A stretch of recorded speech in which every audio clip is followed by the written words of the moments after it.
পদ্মার পাড়ির ছোট্ট এক গ্রাম, শান্ত সবুজে মোড়ানো। সেই গ্রামেরই মেয়ে ছিল মায়া।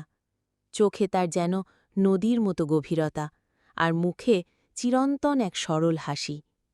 মায়া প্রতিদিন বিকেলে নদীর পাড়ে বসে হারমোনিয়াম বাজিয়ে গান গাইত। তার সুর যেন বাতাসেও প্রেম ছড়িয়ে দিত।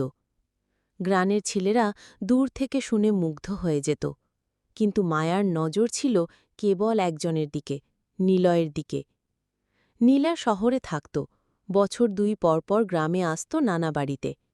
শহুরে হ্যান্ডসাম ছেলেটির চেহারায় এক ধরনের দৃঢ়তা ছিল, কিন্তু মায়ার কাছে সেই ছিল শুধু এক সহজ ভালোবাসার নাম।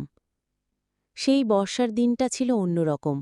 আকাশ কালো, চারপাশে থমথমে, আর পদ্মার পানি বাড়ছিল ধীরে ধীরে। মায়া নদীর পাড়ে বসে গান গাইছিল। আকাশে মেঘ জমেছে, আমার মনেরও জানালায়। হঠাৎ পিছন থেকে নিলয়ের কণ্ঠ, তোমার গান শুনে মন হারিয়ে ফেলি মায়া। মায়া চমকে তাকায়, ২ চোখে জল, ২ ঠোঁটে হাসি। নিলয় কাছে এসে বলে, তোমার গান শুধু না, তোমার চোখের ভাষাও পড়তে শিখে গেছি। আমি তোমাকে ভালোবাসি মায়া। কি তুমি আমাকে একটিবার বলবে, তোমার মনেও আমার জন্য জায়গা আছে?